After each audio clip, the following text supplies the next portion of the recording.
Assalamualaikum warahmatullahi wabarakatuh. Salam sejahtera untuk kita semua. Saudara-saudara, saya kedatangan dua tokoh yang sangat penting di tengah situasi global, khususnya Perang Rusia-Ukraina sekarang ini. Kedua tokoh tersebut adalah Yang Mulia Duta Besar Ukraina untuk Indonesia, Dr. Vasyl Hamianin. Excellency, thank you very much. Assalamualaikum. Waalaikumsalam. Dan satu lagi adalah Duta Besar Republik Indonesia untuk Ukraina di Kiev tahun 2017 hingga 2021. Sahabat saya, kawan saya, Profesor Yuddy Chrisnandi. Terima kasih, Prof. Yuddy. Terima kasih. Saudara-saudara, sebagaimana kita ketahui, sejak belakangan ini, mungkin sejak berbulan-bulan, kita menyaksikan berbagai informasi berita tentang adanya upaya serangan ke wilayah Ukraina oleh pihak Rusia. Pada waktu itu dalam rangka untuk mempertahankan wilayah di perbatasan, ada sebuah daerah yang dianggap merupakan daerah yang dikuasai oleh pasukan pemberontak terhadap Ukraina, yaitu di wilayah Donetsk dan Luhansk. Kemudian beberapa minggu lalu, Presiden Rusia, Presiden Putin menyatakan dukungan kepada wilayah tersebut menjadi negara merdeka, dan kemudian mengirim pasukan yang disebutnya sebagai pasukan perdamaian atau sebagai peacekeeper. Nah, kemudian kita melihat juga Ukraina sejak awal berusaha juga untuk mempertahankan wilayah teritorialnya dan juga didukung oleh sejumlah negara NATO dan juga negara Amerika Serikat. Sampai pada satu saat Presiden Putin menyatakan melakukan semacam invasi, dan ternyata menjadi satu invasi yang hari-hari belakangan ini kita lihat menjadi perang penuh, perang terbuka terhadap Ukraina. Dan Ukraina kemudian melakukan resistensi yang cukup kuat juga. Dalam beberapa hari ini kita lihat hari pertama, hari kedua, hari ketiga, hari keempat, ini hari kelima ketika wawancara ini dilakukan, semakin terjadi resistensi yang kuat ya. Sementara kita lihat di dalam pemberitaan ada rudal-rudal yang ditembakkan, ada korban juga masyarakat sipil. Kedua belah pihak juga mendapatkan korban. Rusia, tank-tanknya juga dihadapi oleh pasukan dari Ukraina dan juga sebaliknya. Terjadi migrasi yang besar juga dari masyarakat Ukraina ke wilayah barat. Untuk diketahui, Ukraina ini adalah wilayah negara yang merdeka tahun 1991, tanggal 24 Agustus. Sebelumnya merupakan bagian dari Uni Soviet, negara yang waktu itu menjadi negara superpower dan menghadapi perang dingin, dan dunia ketika itu masih bipolar. Kemudian terjadi disintegrasi di Uni Soviet, Ukraina menjadi negara berdaulat dan merdeka. Sejak itu Indonesia mengakui juga kedaulatan Ukraina, dan kita mempunyai kedutaan besar di Ukraina sejak tahun 1992, jadi setahun setelah merdeka. So, mungkin saya akan bertanya dulu kepada Dr. Vasyl Hamianin yang merupakan duta besar dan baru tiba di Indonesia sejak 3 bulan yang lalu. Thank you very much, Excellency. I am very saddened with the development of war in Ukraine because of the invasion and aggression from Russia. Maybe you can also explain to audience about the latest situation of Ukraine. I've been to Ukraine for 4 or 5 times, yeah, because of my friend, visiting my friend, Excellency Ambassador Yuddy, and also for conferences in Ukraine. So I'm also very familiar with the area. Maybe you can explain the latest situation, Excellency, and later maybe we can also ask you about what is the way out of this. Assalamualaikum warahmatullahi wabarakatuh. Salam sejahtera bagi kita semua. Thank you very much for inviting me, and I'm really honored because Recently, I just give interviews nearly every day, and there are various events, online events, and it's really important for me, for everyone, I would say everyone in the world, to know the truth. That's why we deliver the truth, fighting Russian propaganda, opposing the lies that goes out of the Minister of Foreign Affairs of Russian Federation. So I think that people of Indonesia have the right to know the truth. That's why I'll be very brief, because it's not easy, and it cannot be. It's not easy to talk about this because I have my family there and I have all my friends there. They didn't evacuate; they stay with our people together, and you can talk about this for long hours, because every day situation changes. Every day we have these new developments, we have new fights, we have new battles, and I'll be very brief. I just say the most important things which I feel are the key points that people of Indonesia must know about this. First of all, I'm grateful to you that you use the word war instead of conflict or crisis, which is again the creation of Russian propaganda. They don't want to call this war, but it is. And now we call it even the Ukrainian patriotic war, because the slogan that every Ukrainian, from the kids, small kids that just learn to talk, to the elders, to everybody, is Merdeka atau mati. Everybody is ready to fight, which is important. Everybody is ready to die, and everybody is going to do everything possible and impossible to protect the independence of our land, to protect the life of our families, and to oppose the enemy. The enemy is dangerous, the enemy is big, but the good thing is Ukrainians are not afraid, because first and second and third days of invasion, I was really feeling very bad and disturbed. And I'm still feeling very bad and disturbed, but at least I know that Ukrainian nation is fighting. What happens now? The plan of Putin was very obvious. He was just copying the Barbarossa plan of Adolf Hitler. And the plan was to reach capital city of Ukraine within a day, or maybe two, to catch the political leadership of Ukraine and execute, and then just to start controlling the territory. And then everything failed, because first of all, Ukrainian army is never the same as compared to the 8 years before.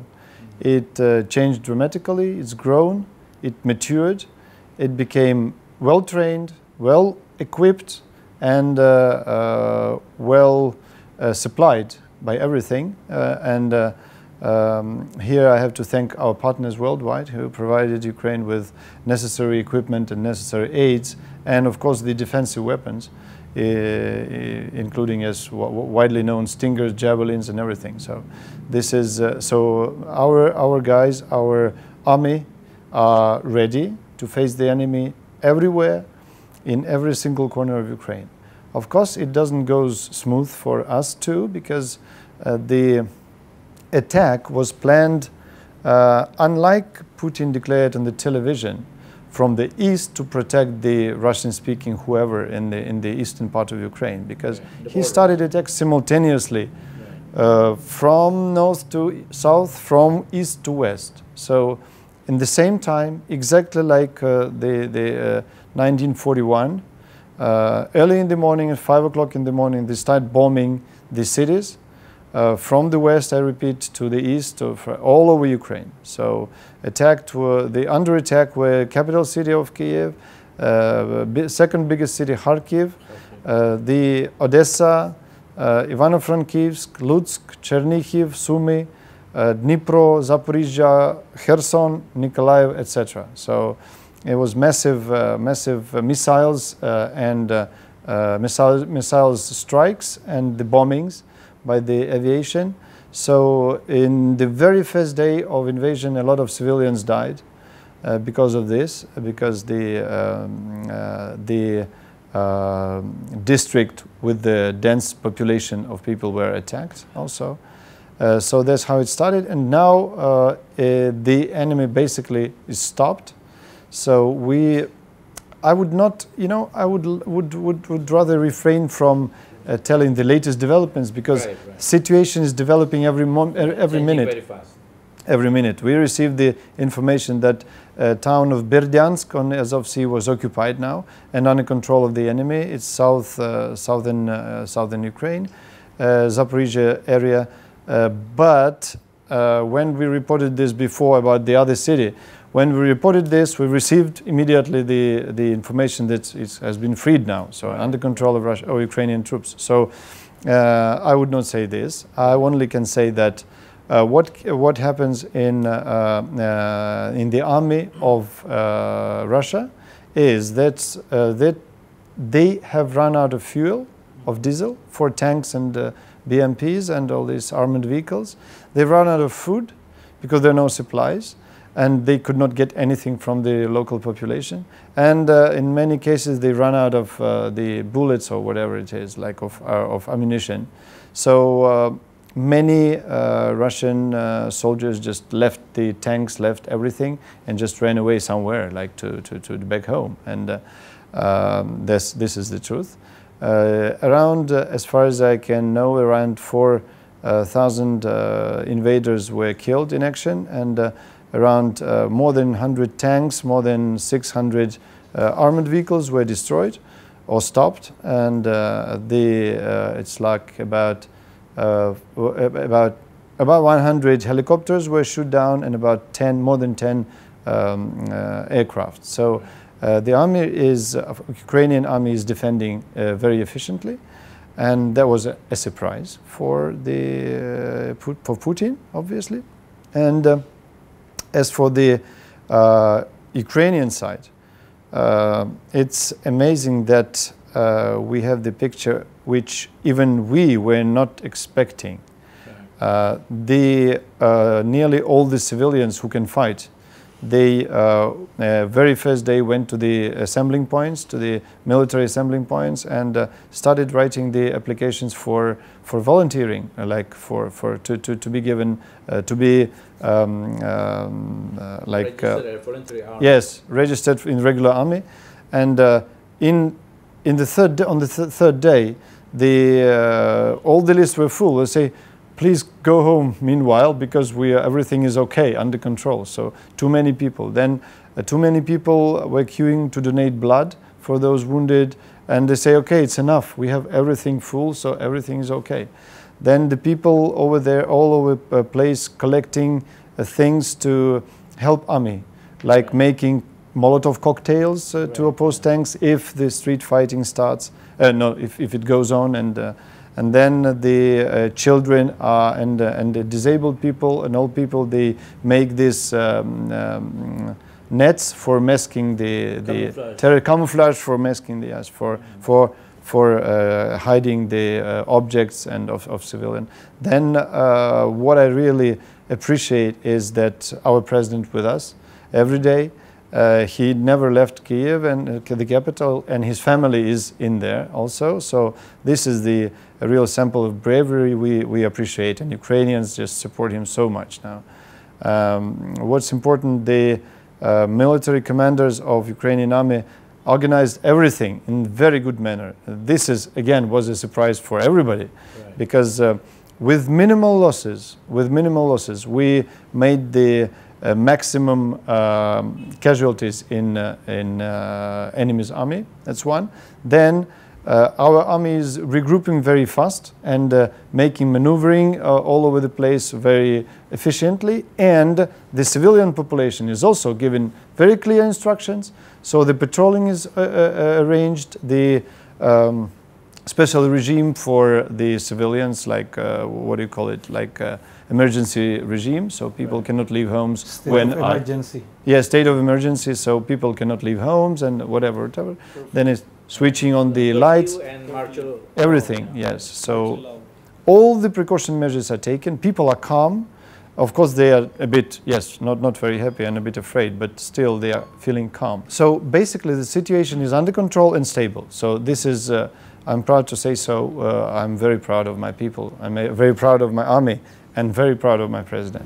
Yes, it's indeed. And Excellency, were you expecting this? Because from outside, I think many people can see that Russian and Ukrainian actually from the same history, the same culture. I mean, basically with the differences. Yeah, of course there's some differences also in terms of territorials. In 2014, for example, about Crimea and so on.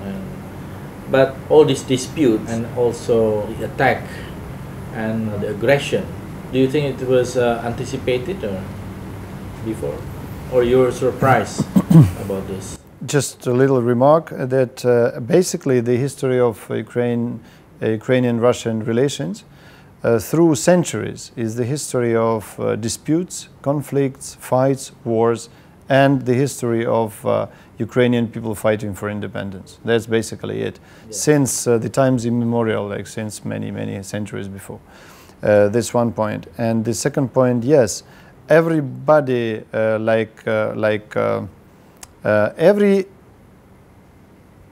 every person who ever read the history in a right manner, right? Not like something composed, but real history. After the collapse of the Soviet Union, the wise people in Ukraine, in the very 1991, they warned the Ukrainians, they warned the government that Russia will never ever stop to fight the Ukraine back, to catch it back, to bring it back to the Soviet Union, to drag it back, basically, yes. So one of them was very famous Ukrainian politician Vasyl Hamianin, who was the main leader of opposition, very patriotic opposition, who was also killed in the car accident, but it was like they say it was a political kill, political murder.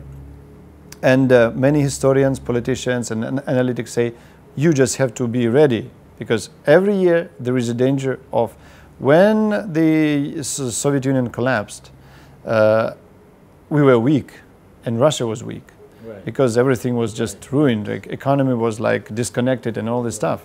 But they say wait for a couple of years. They become stronger, they become more stable, and they will come back for Ukraine. And yes, it happened. And actually it happened even before the 2014. It happened before, because there were a lot of provocations, a lot of pressure, a lot of hybrid methods of influencing, of trying to threaten, of trying to press upon Ukraine for various directions. So from economy, Why do you think it's happened? I mean, from the eyes or perspective of Russia, why? Because you are very peaceful, right? I mean, you're not becoming like a threat. No threat, no. A threat to Russia, why? The answer is simple, and it's right on the surface. Vladimir Putin is dreaming about the Soviet Union. He's dreaming about the Russian Empire in the widest borders it had. So that was his dream, and he declared it. He declared it many times. And something that my teacher of diplomacy, my good friend, now he's passed away last year. He told me that, remember the Putin's speech on Munich Security Conference in 2007, I think, or 2008, or somewhere, when he declared to the whole world that the greatest geopolitical catastrophe of the 20th century is the Soviet Union, yes, the collapse of the Soviet Union. Right. And he declared that they will do everything to protect, to make everybody, all the brothers happy, and we'll protect all the interests of Russia in every corner of the world. So as it's citing Putin, Russian interests don't have borders. That's his phrase. So everywhere in the world, basically, when you find Russian-speaking someone, they could be protected by moving arms, by bombing and everything else. So this was the dream of Putin, to get it back, to compose it back. So he started from Belarus, Kazakhstan, Armenia, like other republics. But as Zbigniew Brzezinski in his very famous book, yes. the chessboard, right? The chessboard. He wrote it like many years ago, and more than 30 years. Yes, a long time ago, and he saw that everybody should know that there would be no Soviet Union or whatever it is without Ukraine. So Ukraine will be a battlefield. He wrote it like in the Cold War period, right? Yeah. So a wise man, and he predicted it basically like a prophet or political prophet, right? So this is the answer, and it's I repeat, on the surface. Yeah, but this is like a very unprecedented situation, and also during this pandemic, like the pandemic is over with this. I mean, do you think that's the only hidden agenda? For example, about the reviving the old empire, Russian Empire, the power, superpower, and so on. But is there any, for example, from Russian perspective, because they see the argumentation is because Ukraine also become a threat because of going to be member of NATO, and also some other thing that they promised not to be NATO when Soviets integrated at the time, or so. What do you think? If we are talking about the feelings, about the nostalgic feelings of a dictator, it's not a democratic country. So he knows his like political career, going there and then stepping down and all this stuff. We're talking about dictator, who's the like powers, controls the big country, the biggest country in the world, and all the rest of it. We shouldn't look for good reasons. We shouldn't look for logics or ratio. There is no ratio in this, and we can compose 100 reasons for that. We can say that same story that he told the world when he attacked Georgia in 2008. Like, look at Georgia. Even even compared to Ukraine, Georgia is a very small country, and compared to Russia, it's like micro country. And his arguments were also the same. First, protecting the Russian-speaking population or whoever it is, protecting the friends. And the second argument is a threat from Georgia towards Russia. Just think about it. I mean, every single person, it's like, sorry for this, maybe, but if you speak up like, oh, Indonesia is threatened by Singapore, like that sort of things, it's ridiculous, right? So everybody who will hear it in Indonesia will laugh because it's ridiculous. And that's what they say very seriously. And people knowing nothing nearly about the Ukraine and everything, all this situation, geopolitical games on that part of the world, they will say, oh yeah, I mean the president of the country says so, maybe this is really a threat or something. His concerns of, but this is like trying to build up a good reason out of nothing. There's no reason. Like Prime Minister of Netherlands recently, the first day of invasion, he was absolutely right, and he spoke up and he called Vladimir Putin the madman. This is something that everybody has in mind, but not everyone is so brave to speak it out. You know, this is really what it happens, because the man who speaks about peace and protection and the security system, global security system, and about the human rights, about the peacefulness of Russia, etc., etc., in 2 minutes will threaten directly every country in the world who will support or help Ukraine with nuclear weapons. I mean, this is a bit contradictory. So from the clinical point of view, it calls paranoia, but it's very, very obvious. Same man speaking about absolutely opposite things, like very contradictory things, within 2 minutes of time. So it gives us real concern about his mental health. Really, So what do you think about now the sanctions against Russia, and maybe the possible military assistance from NATO, from the US, from European countries, do you think it's going to happen for the military support? Yeah, for the sanctions been there, military support in terms of physical support to Ukraine. Right. So that's my because this is a possibility. So I would speak up on behalf of myself as a citizen of Ukraine, not like an ambassador of Ukraine, because nobody knows what can happen, what's going to happen. But in terms of logics, again, in terms of possibilities, which I see, I don't think that NATO will move troops onto Ukraine or United States or something. As they say. Yeah, I don't think so, because this really may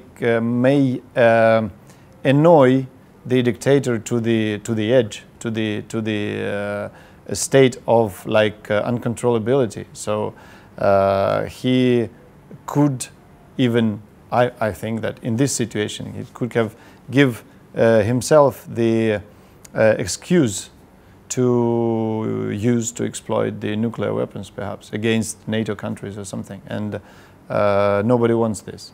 Right. However, I do hope that our partners will help us. A part of sending troops, there are a lot of other things which is useful. We are a big nation. We are like 42 million people country, and we have a lot of experienced soldiers and warriors.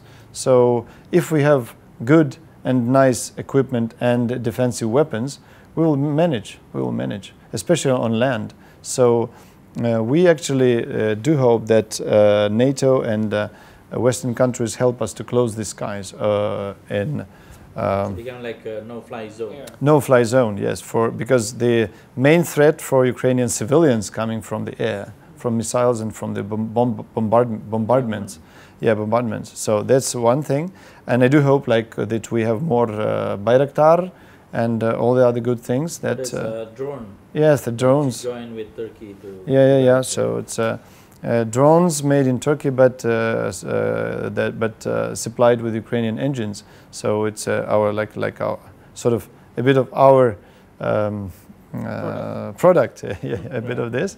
And these are good things, and this will not require the personnel to get into the whatever fighting battle zone. What was the first question? Is do I remind me? What did you ask about the possibility of NATO? And the first one was military assistance. Sanctions. Oh, sanctions. Sanctions. Yeah, I think the sanctions is really the best way to influence him. It's the best way ever. But sanctions should be real, and they should be efficient. What I see now, they start working already. Right. You look at the state. I mean, I read something and I listen even to the news from Russia. They say it's getting very dangerous and it's getting very disappointing what's going on the markets and on the banks and the financial system of Russia, etc. And these are peaceful measures. This is irritating, very disappointing for Russian people and for Russian government. But this is something that may make Russian people think about what is the reason for this. Why the West is so, unfair towards them. And I'm talking about Russian people, like Masharakat, Rakyat, Russia. But what is more important, the close friends and partners of Vladimir Putin, they know for sure the reasons for that. So we do hope that when sanctions really start working massively, then all those guys they will press upon the president to do something, because what they don't want to lose, they don't care about the people, they don't care about the country. What they don't want to lose is the well-off, the money, the access to European cities, the access to European everything, yes. They don't want to stay in Russia. They don't want to use ruble for everything. They don't want to use Lada Kalina or something. They want Maserati, Ferrari, and yachts in Monaco. And if they are just everything is taken away, it's tragedy. So, and this tragic like for them, it's personal tragedies, dramas. So in this situation, I'm sure that the President Putin will be influenced, seriously by the people surrounding him. Yeah, because they are also affected very hard because of the economic sanction. Yeah, sure. How about the role of UN, United Nations? I'm truly speaking, I'm disappointed with the United Nations. I see the positions of all the members of the Security Council. I see the positions of many countries supporting Ukraine. And the last resolution by the Security Council showed it that we have support of 80 countries who signed the co-authorship. They became co-authors, co-sponsors of this resolution. Unfortunately, I didn't see Indonesia there, but we have this strong support from the world community. But it's not. It didn't play the necessary role. Why? Because the aggressor is the permanent member of the Security Council with a right veto. So anything happens, Russia just veto. And this is the biggest problem of the United Nations now. Well, actually, that's why from since many years ago that also some countries, including Indonesia, actually asked for the UN reform. Yes. Because it's been there already for 76 years. Yeah. You remember in 30s, when just before the Second World War started, it was League of Nations, right? League of Nations. Very corrupt, very bureaucratic, very inefficient. Then they decided to reform, and after the Second World War, they built up a new world order, new principles and everything. The Statute of United States, Charter of the United Nations, everything. And at that time, it was efficient. It was efficient. The people, communicated, and they were able to find consensus on major issues in the politics. But now it's deteriorating very rapidly, and now it's outdated. It needs reforming. Years and years before, it's 30 years too late, I think. After World War II. Yeah. Right?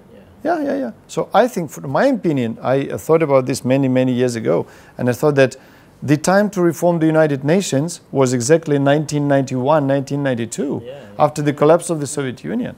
Yes. You know what the diplomats now proved?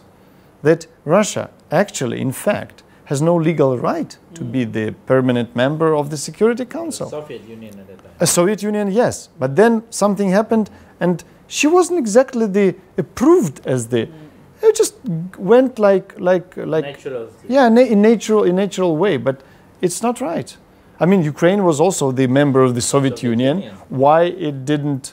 Why it didn't participate in as a permanent member? So it's a legal issue. Question, and they're now starting to discuss it. I think that United Nations just desperately outdated and needs reforming. And definitely there are strong powers now who really were not so impressive, were not so influential like back 30 years ago, 40 years ago. We take Brazil, we take India, we take Indonesia, we take we take Japan, we take Germany, for example. So this needs reforming, and because the geopolitical also changing. Yeah. The scene also changed. I'm not good in this in the United Nations system. I don't understand it but there should be ways, right? Because if the Security Council fails to perform its role, maybe there is we can employ mechanism of General Assembly. Yeah. So there might be ways, and I think that in question of reforming the United Nations, I feel somehow that the majority of countries will vote for it because, if they have Indonesia as a permanent member, then all ASEAN countries will be in favor, right? Because it will protect the interests of this. Yes. Then we have Africa, of course, it will be represented by someone. Then we have India, and it will be balance, a new balance, yeah. But new balance, exactly. I think that's the correct words. new balance.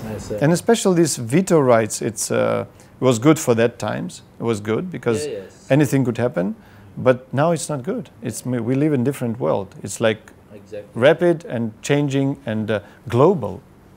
And recent also development of the situation that you already also mentioned about the nuclear threat, because nuclear threat is very serious. Yeah. And I think nobody wants nuclear war, but we never know what's going to happen, because Russia holds also more than 6,000 missiles. Missiles. I think this is also a point that can escalate maybe World War III and so on. We don't know, but we hope it will end it with a negotiation and peaceful manner, whatever is happening. What do you think about that? First of all, yes, well, I sincerely hope that, inshallah, it doesn't happen, never happens. Yeah. And I know that, well, I know some things about Russian nuclear potential. In fact, it's not as great as everybody thinks. It's like Russian tanks and Russian army are so great. They have like, well, out of 10,000 tanks, only 1,000 can run, you know. Same story about the nuclear missiles. I tell you one fact which you might have heard about. All the big missiles of Russian army, nuclear missiles, were made in Ukraine many years ago, like back in 60s or something, or maybe 70s, so it's a Ukrainian product. And we had a contract with the Russian Federation at that time for service, like because they require servicing, and only our experts or our engineers and the scientists or whoever, they go there every year or something and just make the maintenance, ensure that they don't get rusty, they don't get, you know, everything. And since 2014, we stopped this cooperation. We never went there. So well, some people doubt even if those missiles can leave the wells, because if they are not well maintained, you know, this is how dangerous it is. It just can explode inside the well, and that will be not very good for Russia, you know. Right. So I doubt that anybody would move the nuclear, because it requires still requires very complicated system of approvals and everything. So it's not just one man pressing one button. One button. No. Touchdown. No. It's not the red button as the you know, like everybody feels not like. As easy as that. Yeah. No, it doesn't work like this. And I think that in Russia still there are some mentally healthy people who may not like Ukraine, but they would definitely like Russia. And they love their kids and love everybody, like friends. They just don't want Russia to become the nuclear desert, right? So, and I don't think that everybody would just join in line and press the buttons. I doubt it very much. They understand what will follow. So I hope, but I still hope that any war and like someone told on a TV, so every war always ends with peace. Every war, however big and however bloody it is, it ends with peace and agreements and treaties and everything. So why do we have wars? Why don't we sit down and just avoid this, avoid this link in chain? Just don't fight, right? So there's always a room for negotiations and diplomacy, which Ukraine speak out every day, every single minute, yes. Right? We are ready for diplomacy. We are ready for negotiations on one condition: no troops in my country. Right. So withdraw the troops, and then we can sit down and think about how you will repay us, how much money you will pay us to rebuild everything, and how much money you will pay to the families of killed in action, and civilians and all this stuff. So we can sit down. Right. But the ridiculous thing is, if you remember what Putin said before moving troops, he said that the aim, the purpose of this military operation, as he called it, is militarization of Ukraine, meaning that we have to give up all the weapons we have, like modern ones. So become naked and, you know, unsafe. Yeah, second one is denazization. It means that Ukraine should basically, what it means, it's very clearly, Ukraine should refuse, should give up the national identity, refuse the language, and make the Russian language the second state language, blah, blah, blah, blah, blah. So that's what they call Nazi. It's, in fact, it's patriotism, I think. It's national identity. Why should we give up our language and culture?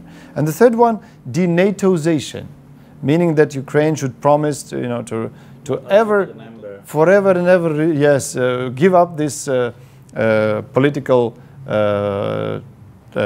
purpose, political task, political goal, yeah, political goals towards the European Union and NATO and everything. So these three ridiculous requirements, I mean, they are ridiculous for everyone, because we are not telling you, Russia, where to go, what to build, how to develop. We're not telling anyone, because it's my country. I want to develop as I want, as I plan. So whatever happened in my country, bad or good, or dangerous, or I don't know what, whatever else, it's within my country, and we don't tell don't tell you what to do. So we don't want to be told what to do in these terms. You know? So finally, Excellency, what do you think I mean, from your point of view, the final outcome of this war, this conflict? I hope it's going to be very soon that it's ended. We hope that, inshallah, it will end today. You know, like this. Every minute, we hope that it will just stop, because, as I mentioned, every war ends in peace. Why do we do this? Right. If we can sit down and talk, right? So the very important thing here is the willingness of people to negotiate. Because if two parts come, sit down and start talking about the conditions on which we will stop this, and then somehow the conditions don't even approach each other, somewhere here and somewhere there, there's no room for negotiations, right? So if they start to get closer and find a compromise, so they will touch here, and this will be the point of stopping the war, stopping the aggression, and just coming down and all this. So we are ready to stop it because we didn't start it, you know. Right. And you know the difference, they always say, what is the difference of Ukrainian army and Russian army? Russian army invaded Ukraine and started killing military, soldiers, civilians, everyone. Ukrainian army defending, but catching the Russian soldiers, sometimes even let them go. You know, there's disarm, but go, because they see the kids, like 18 years old, you know, so send Ukraine to fight. It's just kids. And there are a lot of videos say, just go, just, you know, get lost, go back to your mother, you know, like this. And the wounded Russian soldiers are treated well, like medication, and they are like operated or given blood of Ukrainian civilians to make them live, right? And then they make them call the parents, make them call the friends and tell them the truth. Where are they? Why are they fighting here? So this is different attitude. Humanitarian attitude is different. We don't want to kill Russians, because why should we kill those boys? The stupid boys, I would say. They are not good guys because they knew what they did, and but they are still stupid and young. And we don't kill the kids, and we don't kill even if they are armed, right? Right. Maybe they're just following the order. Yeah. Like a robot. That makes them war criminals. You know, if they just follow the order, they are war criminals. So I hope that somebody there will think about the thousands of lives of their children and just call upon Putin to stop. And we really need a nation, a Russian nation, to consolidate and to say a word. It's like I call upon Indonesia, I call upon every country in the world to stand up and say a word. Only together we can stop the dictator. Only together we can end war. Only together we can ensure peace. This is what it is about. We cannot fight sendiri, like against strong enemy. No, never, because it will get us back to the medieval ages. Right. The right of a strong, right? Survival of the fittest. Exactly. So we are now in the different world. There are no small and big countries. There are communities who want peace. Right. And by the way, this is what NATO was always about. You know, in NATO Charter, there is no even the word of attacking or invasion or something. NATO is purely defensive organization, and it was created to protect small countries of Europe against the bigger enemies. That was the reason of NATO, and very core and very principle of it. That's why Ukraine wanted to join it, to defend, not to attack. Yes. Well, thank you very much, Excellency. I know you've been very busy all these days because you are invited in many forums, also with the webinars and also televisions, and of course you have also very intensive contact with headquarters, yes, with Kiev, and your family also there. We hope that your family is in a very good condition, safe, inshallah, and healthy, and also with the Ukrainian people.